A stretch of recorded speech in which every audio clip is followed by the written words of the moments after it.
des Saoudiens qui fêtent Halloween. Donc ce sont des images que nous voyons depuis quelques années désormais. Halloween étant une fête d'essence païenne anglo-saxonne, irlandaise pour être précis, une fête qui même dans le monde anglo-saxon est encore assez rejetée par un certain nombre, disons, de chrétiens de tendance plutôt protestante, plutôt évangéliste, plutôt, je dirais, pentecôtiste, baptiste, les adeptes des saints des derniers jours, etc. Donc ce sont toutes ces églises américaines protestantes assez traditionnelles, mais aussi dans le monde, enfin anglo-saxon, du côté de l'Angleterre, de l'Irlande, de l'Écosse et ainsi de suite, on ne fête pas forcément Halloween au nom justement de sa pratique du christianisme. Mais ça reste une fête anglo-saxonne à la base, relativement suivie encore aujourd'hui dans ces pays. Bon. Ce qui est amusant, c'est que là nous parlons de l'Arabie Saoudite, un pays musulman, et pas n'importe lequel. C'est le pays durant lequel, pendant des décennies, les autorités religieuses nous ont présenté ce territoire en raison de la Mecque et Médine, la Mecque, le lieu du pèlerinage, Médine, là où est enterré le prophète, comme étant le pays du tawhid par excellence. Le wahhabisme, l'idéologie qui a été, et qui l'est encore un peu, majoritaire en Arabie Saoudite depuis au moins, plus d'un siècle, nous a présenté à peu près tout ce qui existait sur Terre, que ce soit à l'intérieur du monde musulman comme en dehors du monde musulman, comme étant soit du shirk ou soit du kufr.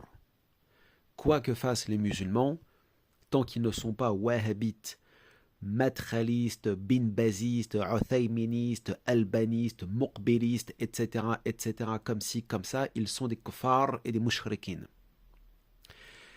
Mais, eux par contre, au sein de leur territoire, se réservent le droit de faire ce qu'ils veulent. Ils ont américanisé leur pays, mais disent à tous les musulmans du monde entier qui s'intègrent, qui s'assimilent au pays dans lesquels ils vivent, qu'ils sont des kuffars, qu'ils sont des munafiqin, qu'ils sont des murtaddoun, des apostats, etc. Ils, désormais, se libéralisent plus que jamais en invitant des Lady Gaga et ainsi de suite sur leur territoire. Mais si les musulmans, que ce soit en Égypte, que ce soit en Occident, mènent un combat pour la démocratie, les droits de l'homme, etc., ce sont des kuffars, des munafiqin, des murtaddoun, etc., parce que la démocratie c'est du kufr, la laïcité c'est du kufr, le féminisme c'est du kufr, les droits de l'homme c'est du kufr, etc., etc. S'ils adhèrent, ils adhèrent, on va dire, à un minhaj qui n'est pas en accord avec le wahhabisme, que ce soit le soufisme, Jama'at al-Ikhwan, les frères musulmans, Jama'at Tabligh, Jama'at Soufia, etc. Ils sont des kuffars, des mushrikin, des murtaddoun, des munafiqin, des zanadiqa, des hérétiques, etc. Mais, au sein de l'Arabie Saoudite, la population peut bien faire ce qu'elle veut, que ce soit à Jeddah, que ce soit à Riyad, que ce soit aussi à la Mecque et Médine, etc. Il n'y a absolument aucun problème. Ces gens sont libres de faire ce qu'ils veulent. Le wahhabisme, c'est un peu comme le saoudisme, on va dire ça comme ça, c'est un peu comme le sionisme. C'est, chez eux, ils sont ultra nationalistes, racistes, ethnicistes, libéraux-libertaires, cosmopolites, etc. Ils font ce qu'ils veulent, en fait. Et aux autres, ils imposent une autre politique, en fait. Et si on veut faire un parallèle avec le sionisme, parce que les Saoudiens sont très racistes et très suprématistes, on le sait très bien, il suffit de lire les commentaires depuis des années sur Twitter et ainsi de suite, des autorités saoudiennes, des ulama saoudiens, des prédicateurs saoudiens, des penseurs saoudiens et des saoudiens tout court, et de ce qu'ils pensent des autres, c'est-à-dire des autres musulmans, des autres arabes, et ainsi de suite. Ils les traitent bien évidemment comme des moins que rien, des sous-hommes, etc. Parce que la société saoudienne est extrêmement raciste, clanique, tribaliste, etc. Donc ce tribalisme saoudien, il a le droit d'exister en Arabie Saoudite, c'est tout à fait normal. En dehors des frontières de l'Arabie Saoudite, les musulmans devraient tous s'uniformiser sous la bannière du wahhabisme. Wahhabisme, par contre, auquel la population saoudienne peut en être parfaitement étranger, étrangère, ça pose absolument aucun problème. Donc c'est faites ce que je dis, mais voilà, pourquoi vous dites ce que vous ne faites pas. Mais de toute façon, ils s'en foutent du Coran, les Saoudiens, parce que les Saoudiens sont des shayatines à 90%.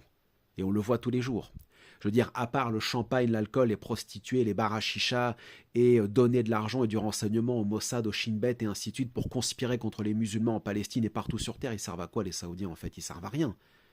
Ils servent à rien. Les autorités saoudiennes sont des autorités Quraishites. Ce sont des autorités, ce sont les autorités d'Abu Lahab, les autorités d'Abu Jahl, vous voyez?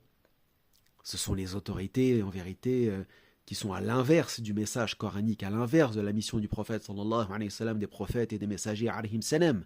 Puisque non seulement, quand les musulmans sont des mauvais musulmans parce qu'ils ne sont pas wahhabites, fanatisés, littéralistes, etc., ils sont des kuffars. Quand ils réclament la démocratie, ils sont des kuffars. Quand ils sont, par contre, là, on l'a vu en Égypte avec Mohamed Morsi, ils réclament un État islamique, ils veulent la charia, ils sont aussi des kuffars. Donc quoi qu'ils fassent, les musulmans du monde entier, pour les Saoudiens, pour les wahhabites, sont des kuffars. Mais les Saoudiens, par contre, eux, peuvent bien faire Halloween. Personne va publier une fatwa pour dire que ce sont... Alors, on va me dire, non, mais il y a tel ou tel shir qui a dit... Mais on s'en fout, parce que ça n'a absolument aucune ampleur en Arabie Saoudite, on le voit tous les jours. Les Saoudiens font ce qu'ils veulent. Mais imposent leur idéologie aux autres. C'est-à-dire que ce wahhabisme... il a tellement réussi à gangréner les cœurs et les esprits des milliers de milliers de musulmans et de musulmanes dans le monde, que même un Turc au fin fond d'une banlieue parisienne peut se convertir au wahhabisme là où dans son pays d'origine personne ne le fera. Parce qu'il n'y a pas de wahhabite en Turquie. En Turquie, on est hanafite, on est ikhwan, on est pro-Erdogan, on est réformiste, on est libéral, on est soufi, on est alévi, on est bektashi, on est chiite, mais il n'y a pas de wahhabisme en Turquie. On a très peu, ou il n'y en a pas, quoi. Bon. Mais ce cosmopolitisme wahhabite ou ce freudo-marxisme wahhabite, en fait, qui est un poison, un virus en quelque sorte, un Covid, c'est le wahhabisme 19 on pourrait dire, a tellement pourri les esprits des musulmans du monde entier que même la hijabeuse de base sur Instagram, qui est dans le haram du matin au soir sur Instagram, elle peut simultanément se revendiquer du wahhabisme et même trouver des réponses et des justifications à tout son comportement pourri sur Instagram ou les autres réseaux sociaux, à travers le wahhabisme, des hadiths, des fatwas, etc., qui viennent d'Arabie Saoudite.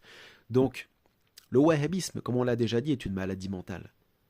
Le wahhabisme, si vous voulez, c'est un sas qui mène vers l'impiété et vers l'apostasie, concrètement. Le wahhabisme, c'est, comme qui dirait, un dissolvant. C'est-à-dire, vous entrez dans l'islam par le wahhabisme. Si à un moment donné, il n'y a pas une prise de conscience pour se dire « bon, c'est pas ça l'islam, je vais aller ailleurs », vous allez sortir de l'islam en fait. Parce que le wahhabisme, c'est l'ère du vide, c'est l'ère du néant. C'est tu rentres dans le wahhabisme, t'as une barbe, un qamis, tu fais le bouffon à Dubaï, et après c'est fini, il n'y a plus rien. Ça fait 10 ans que tu es habillé en qamis, barbe, siwak, Dubaï, hijabeuse, McCafé, et après qu'est-ce qu'il y a ? Il n'y a rien du tout en fait. Il n'y a absolument aucune profondeur. Il n'y a pas de spiritualité, il n'y a pas de recherche. 90% des wahhabites ne connaissent absolument rien du Coran. Ils n'ont jamais étudié le Coran de leur vie, ils ne connaissent même pas un tafsir complet, même pas un Ibn Kathir, rien. Parmi des tafsirs périmés en plus. Donc, vous voyez, le wahhabisme, c'est un cancer en fait. C'est ça le problème. Ça pourrit le crâne des musulmans, qui fait que l'Arabie Saoudite aujourd'hui, de par cet extrémisme, ce littéralisme, cette espèce de fanatisme délirant, a fait que la population saoudienne elle-même a tourné le dos, pas seulement au wahhabisme, mais carrément à l'islam. Et dans le même délire, son miroir, on va dire en quelque sorte, c'est le chiisme. C'est-à-dire qu'il y a toute la religion en Iran des ayatollahs, où le clergé chiite en quelque sorte a imposé sa dictature à la population à travers des taxes, la fameuse taxe que les fidèles doivent payer aux ayatollahs qui sont toujours infaillibles et lavés de tout soupçon. Vous payez le khoms, ce sont eux qui décident pour vous et qui imposent la lecture de l'islam et imposent toute leur shaykholatrie. Vous devez suivre et considérer que le guide suprême est infaillible, considérer que toute la famille du prophète soi-disant est parfaite, pure, qu'elle est dans les cieux, qu'elle entend tout, voit tout, enfin le délire total, on s'est totalement écarté du Coran, des enseignements classiques de l'islam, qu'à la fin la population iranienne elle-même, de par cette schizophrénie et de par ce culte de la personnalité du régime, exactement comme en Arabie Saoudite, déclenche des vagues d'apostasie et d'athéisme. Aujourd'hui, la population iranienne est, depuis des années, en fait même depuis une vingtaine d'années, en proie à une vague, si vous voulez, d'apostasie tout à fait hallucinante. Voilà, le taux d'athéisme est record en Iran. Et c'est pareil en Arabie Saoudite.